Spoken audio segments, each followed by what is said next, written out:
जय साईं राम। आप सभी साईं भक्तों को बाबा की कृपा आशीर्वाद से आज एक और बहुत सुंदर साईं कृपा आप लोगों को सुनाने जा रही हूँ। अनुभव शुरू करने से पहले मैं कहना चाहूँगी कि अगर आप भी अपना कोई एक्सपीरियंस शेयर करना चाहते हैं तो डिस्क्रिप्शन में ईमेल आईडी दी हुई है। आप प्लीज़ उसके ज़रिए थोड़ा सा टाइम और एफर्ट्स लें और अपने अनुभव शेयर करें। ये सुनने सुनाने में जो भी हम सबको कृपा मिलेगी, जो हमें लेसन्स मिलेंगे, वो आपको भी उसकी ब्लेसिंग्स अल्टीमेटली मिलेंगी। एंड अब आज के बहुत सुंदर अनुभव पर आते हैं। मतलब बहुत ही सुंदर और सूदिंग एक्सपीरियंस है ये। होता क्या है ना कि जो डिवोटी हैं जिन्होंने एक्सपीरियंस भेजा है, उन्होंने कहा ना कि उनके जो जितने भी दोस्त वगैरह हैं, फ्रेंड्स वगैरह हैं, उनका ये रहता है ना कि वो बड़ी रेगुलरली होटल जाते हैं खाना खाने के लिए। अब ऐसा है ना कि इनके पास भी कोई भी दिक्कत नहीं है कि होटल नहीं जा सकती हैं, कुछ भी पेरेंट्स के पास पैसे हैं, पर इनके खुद के पास में नहीं है और इन्हें मांगना अच्छा नहीं लगता। इनको लगता है कि जितना घर से मिल गया वो काफ़ी है और ना मांगना पड़े, ये चीज़ की टेंशन रहती है।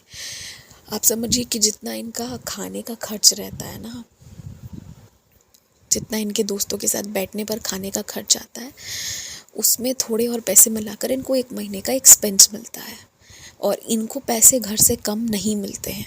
प्रॉब्लम इनके दोस्तों में है कि वो लोग ना जो भी पैसा मिलेगा तो पैसा मिलेगा वो बात नहीं है, उनके दोस्त लोग ना बहुत थोड़ा स्पेंड करते हैं और 4,000, 5,000, 10,000 उनके लिए कोई मायने नहीं रखती है।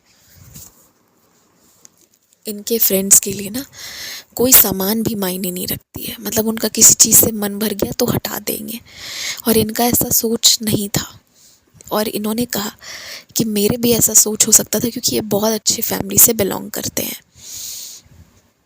पर इन्होंने कहा कि बाबा की वजह से बाबा ने मेरे मन में ऐसा विचार नहीं डाला था कि मुझे मतलब कोई चीज़ को वैसे करना है, वेस्ट वगैरह। और क्योंकि जब हम बड़े हो जाते हैं फिर भी अगर हम अर्न नहीं कर रहे हैं ना, तो घर से जो पैसे मिलते हैं, घर वाले तो बेचारे माँ बाप प्यार से देते ही हैं, पर ये रहता है कि नहीं, हम उतना ही लें जो हमारी ज़रूरतें पूरी हों और थोड़े बहुत चीज़ें हों। अब इनका ये रहता है ना कि भाई 500, 600, 1,000 खर्च कराएं दोस्त वगैरह तो ठीक भी है। अब एक एक व्यक्ति का बिल आ रहा है 3,000, 4,000 का, बड़ी बड़ी महंगी होटल में खा रहे हैं, शॉपिंग कर रहे हैं, एक एक दिन में 4-5 हज़ार खर्च कर रहे हैं, तो पूरे महीने 50,000, 60,000 तो खर्च करना नहीं है। उतना तो घर से मिलता ही नहीं है। घर से कितना मिलता है तो 4,000 के अराउंड मिल रहा है, जो कि बहुत है, काफ़ी है। और घर वाले अलग से, ये तो सिर्फ पर्सनल दे रहे हो, बाकी चीज़ें अलग से वो बेचारे पे करते हैं। तो अब क्या हुआ ना कि ये इन्होंने बहुत कोशिश करी, कर करके बहुत दिनों तक ये कहीं गए नहीं, किसी होटल वगैरह कहीं गए नहीं।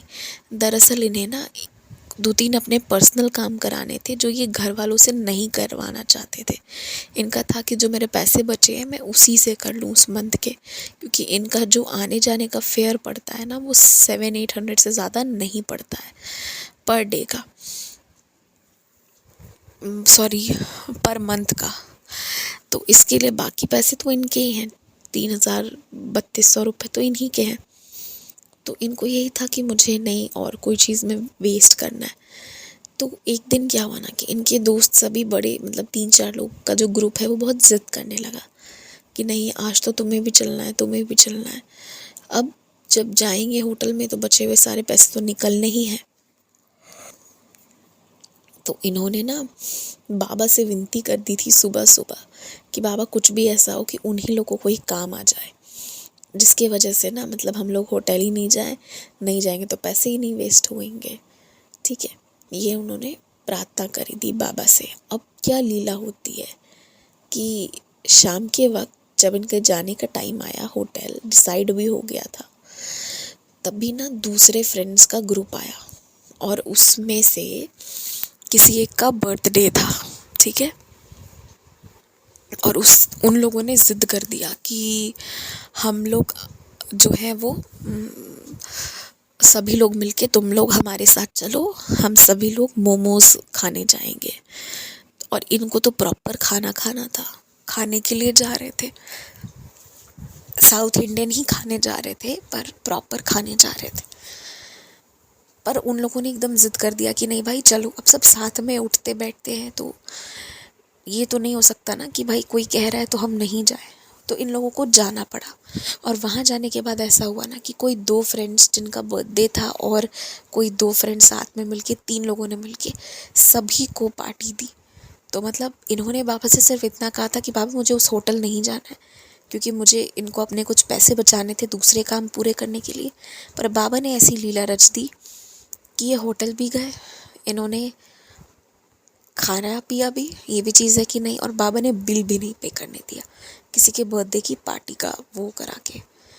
और सबसे बड़ी लीला तो ये हुई ना कि कुछ भी खाने में कोई भी फालतू की चीज़ ऑर्डर नहीं हुई थी। फालतू की चीज़ से मतलब है कि जो शरीर को सिर्फ नुकसान दे, वैसी कोई चीज़ नहीं आई थी। तो ये लोग खुश होकर एकदम, मतलब इन्होंने मोमोज़ खाने सब गए भी थे, तो वहाँ पे जो ऑल्टरनेटिव्स थी ना, और भी बहुत सारी चीज़ें थी, तो मोमोज़ तो सबने स्टार्टर ही में लिया, और बाकी अच्छी अच्छी चीज़ें और ऑर्डर हुई जो हेल्दी भी थी।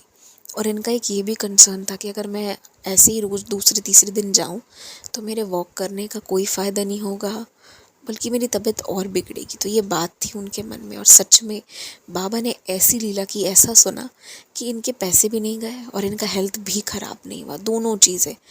और इन्होंने कहा कि मैं सोच भी नहीं सकता था कि ऐसा होगा, क्योंकि इतने लोगों को 2-3 लोग मिलके पार्टी देंगे और इतना होगा, इन्होंने नहीं सोचा था। पर बाबा ने ऐसी लीला कर दी, खाना भी स्वादिष्ट मिल गया, सब हो गया। और साथ ही साथ जो है वो, इन्होंने तो सिर्फ कहा था कि मुझे इस महीने पैसे बचाने हैं थोड़े उसके लिए, और बाबा ने पूरे ही बचवा दिए। तो ये इनका एक बहुत अच्छा एक्सपीरियंस था, और इससे सीखने को बहुत कुछ मिलता है। फर्स्ट कि आप बाबा को कोई भी प्रॉब्लम में बुलाइए, बाबा बहुत अलग तरह का कुछ अरेंजमेंट बनाएंगे। सेकेंड कि शुरू से ही ना अपनी लाइंस, अपनी बाउंड्रीज़ को क्लियर रखिए कि आप कितना कर सकते हैं, आपकी कितनी हैसियत है, क्या है, नहीं है, जिससे कि कोई भी व्यक्ति बाद में ना ब्लेम ना करने आए। तो ये सारी चीज़ें हैं, बस यही बात है। इसी के साथ जय साईं राम।